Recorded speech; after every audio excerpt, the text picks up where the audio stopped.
exponential functions. In this lesson, we're going to talk about how to graph some exponential functions. So if you remember from last time, exponential function is a function where the variable is a power. So now we're going to talk about how to graph that. Now, this is a generic form of an exponential function. I might actually rewrite it a little differently. I like to do this. I like to have my base be the letter b, x minus h plus k. So something like this effect. So they use a. I've always used b because it's the base of the function. Now the key with this is, normally if I saw any other graph, you're like, okay, I'm going to move right. You should move right h, and move up k. And that is true here also. These are your translations. So h is horizontal, k is vertical. But there's actually a bigger meaning here. K is really important with exponential functions. Y equals k is a horizontal asymptote. This should be your first move, first thing you point. First thing. So that's the first thing I'm going to do, the horizontal asymptote. So we always start there. I probably just put start here.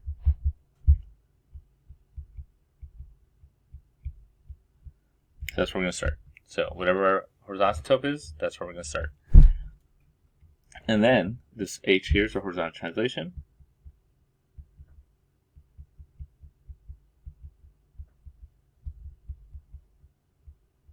And the base b tells you if it's a growth or decay. So b tells you if b is greater than 1 to growth. If b is less than 1 plus or minus 0, it's a decay. Growth means it opens up. Decay means it's open down. It also kind of works like a slope thing. The bigger the number, it says right here, right? It controls how steep the graph is.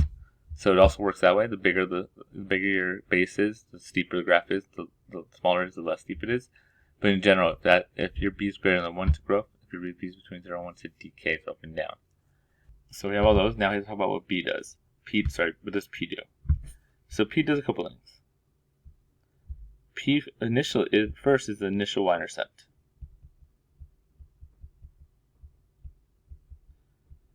It's basically a distance from the initial y-intercept to horizontal asymptote.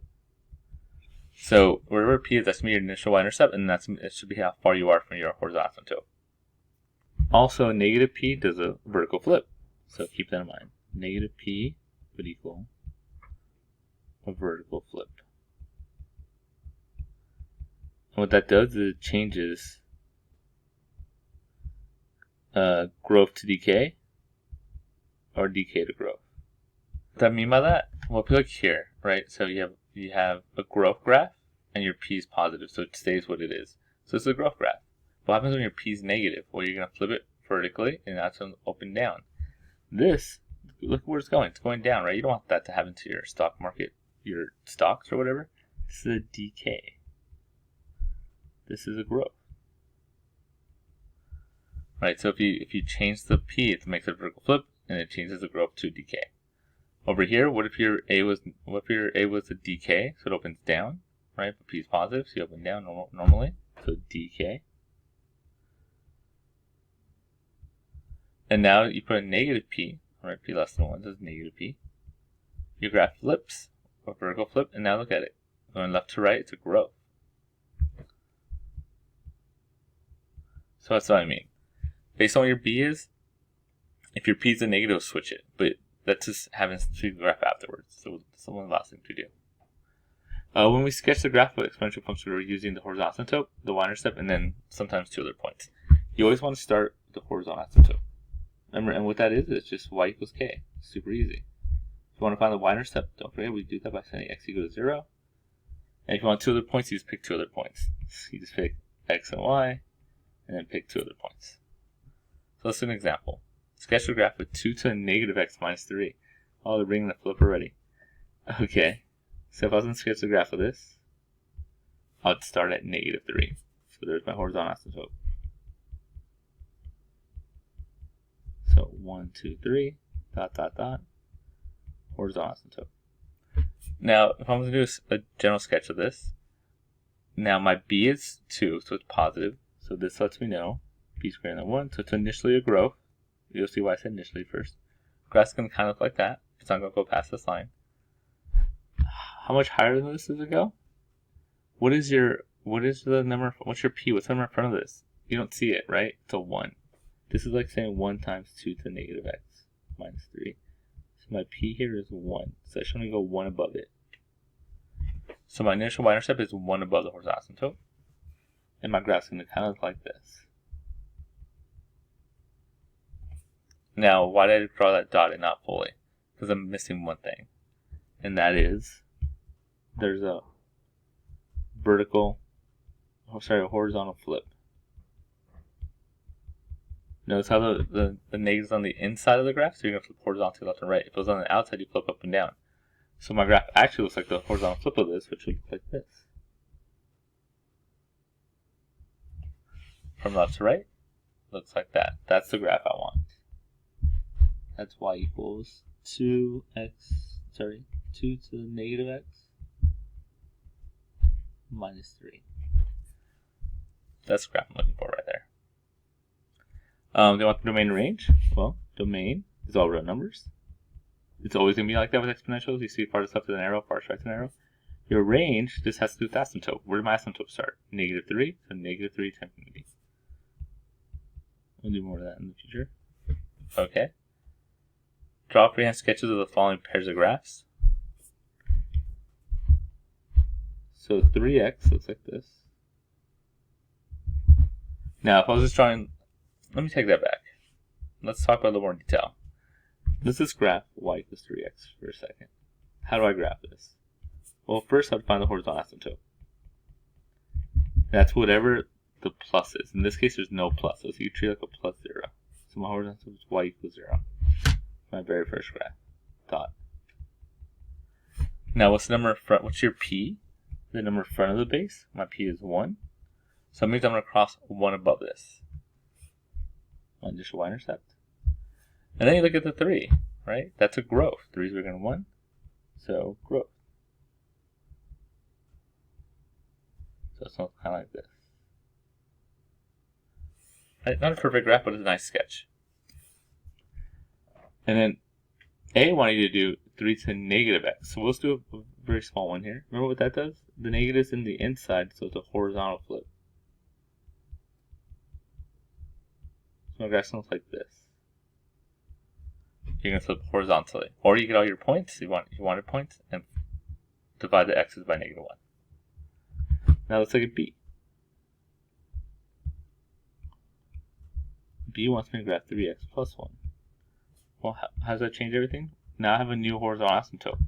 So I'm going to start there at 1, little dotted line.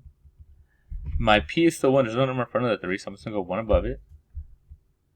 And then it's a growth. So it's like this. And you see the difference between this one and that one. C has the negative on the outside, which we should know is a vertical flip. So we're going to get our original graph here, we're going to flip it vertically up and down. So instead of crossing it, so let's kind of talk about it real quick. Plus 0, right? So I still have asymptote by 0. My A here, a lot of times you consider that a negative 1. So I'm going to cross that negative 1. Now you got to keep in mind what the graph looks like. Normally it looks like this, but you're going to flip it down, so it's going to look kind of like this. Right? And that's a decay, right? You had this graph and you flipped it down. Okay, the last one on this set, D. We want to graph 3x minus 1. Now notice the minus 1's up here. So what's my horizontal slope? So 0. What's my A? Or what's my P? The number in front of my base here is 1. Only difference is I'm going to move right 1. So normally I have a graph like this. I'll move it to the right 1. So that's kind of where I bend. So I was going to sketch it looks something like that. Okay, let's move on. State the equation of the horizontal asymptote. Well, over here it's just that guy. So y equals negative 1. And over here it is nothing. It's plus 0. Y equals 0. Remember, it's always a plus, not the multiplication. This is my P. This is my A, or my B, sorry. This is my base. And right here, my P would be 1, my base would be 2. Next one, here's our function. They want us to find g of 0, g of 2, g of negative 2. So, well, g of 0, let's plug in 0. Remember, 3 to the power is actually 1, not 0. 3 plus 4 is 7. So we have a 0.07 that comes up. G of 2 can be 3 to the 1/2 squared plus 4. So, remember when you square both of them, this will be 3 times 1 over 4 plus 4, which is get me 4.75. 3/4 is just 0.75. G to the negative 2 should be 3 to the 1 over 2 to the negative 2 plus 4. Now remember, when you set something to a negative power, it flips it. So this actually becomes 3 to the 2 squared. Right? The negative doesn't make it negative or anything, it just flips it. So it becomes 2 squared, so 4 plus 4. So 4 times 3 is 12, plus 4 is 18. Get the equation of horizontal asymptote. Well, horizontal asymptote is always this guy. So that would be y equals 4. Sketch a graph of the function.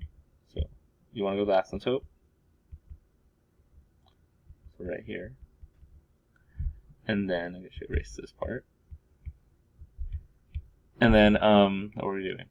So again, we have points already. I have 0, 7. So my graph is not high enough. And then we have a point 2, 4.75. Around there. And then we have a point negative 2 and 18. So negative 2 and 18. So let's look up here somewhere. Again, I should not go past the asymptote. You should never do that. So something like that. Say domain and range. Domain is all row numbers. That gets me all of it, right and left, right. My range is always the asymptote, either up or down. In this case, I'm going above it, so 4 to infinity. So there's my domain range. Now, the graph alongside shows the curve of y equals a times 2x plus b, where the constants a and b. So that's this graph. Find the values a and b. Okay. So find the values of b should not be hard. It's the asymptote, right? So vertical asymptote right there. That looks like that's going to be at negative 10. So I now have an equation that looks like this. Y equals a times 2 to the x minus 10. Because remember, that's always my horizontal asymptote. Now, how do I find my other point? How do I find my a? Well, you pick a point and sub it in. Look at this point right here. We have a point 1, 0. Right? That one, we have the point 1, 0 that's on this graph. You could also use the point 0, -5 if we wanted to. But I want to substitute this into the equation and solve for a. So here's my x, here's my y. So 0 equals a times 2 minus 10. Rewrite that. 2a minus 10. Now let's solve. 10 equals 2a. Divide by 2. A equals 5. So there's my a, and my b is negative 10. So I have a and b. Find y when x equals negative 10. Negative 6, sorry. So we're just going to rewrite it. I'm going to do it right here. Y equals 5 times 2x to the minus 10. Right? So that's my equation now. Now I know a is 5 and b is negative 10. You want to find y when x equals 6. So substitute 6 in. Y equals 5 times 2 to the 6 minus 10. 2 to the 6 is 64. So we have 5 times 64 minus 10, which is 320. Minus 10, which is 310. So that's the answer to B. This one is a similar type of problem, so we're actually going to skip that one for now. Let's with example 13. Use psychology to solve the equation 3x equals 7. Now, we've done this before in first semester. The way you solve this is using technology or calculator, you do y1 and y2. So we go to y1, we're going to put 3 to the x. Then y2 will go to 7. And we hit graph. And we just want to figure out where they intersect. And that'll be right there. Remember the way you find the intersection? You hit second trace, calculator, intersection. First curve, second curve. Now notice when I hit second curve, it jumps up to the second curve. And to find out where they cross. And that's going to be at x equals 1.771243, or just 3 sig figs, x equals 1.77. So that's our answer for that one. I would personally show a graph to get some work. How about this one here? I want to do this on purpose. So we're going to do the same thing. We want to solve it. We're going to make all this y1. We're going to make all this y2. So this is going to be 5 times 2 to the x. And then over here is going to be 18. Yeah, if you remember what the problem with this one is, why I'm not going to see an answer, is because my y2 is 18. The second line's up here. You're not going to see it across. My window is a standard window right now, which goes from negative 10 to 10 on my x and negative 10 to my y. I got to go higher, right?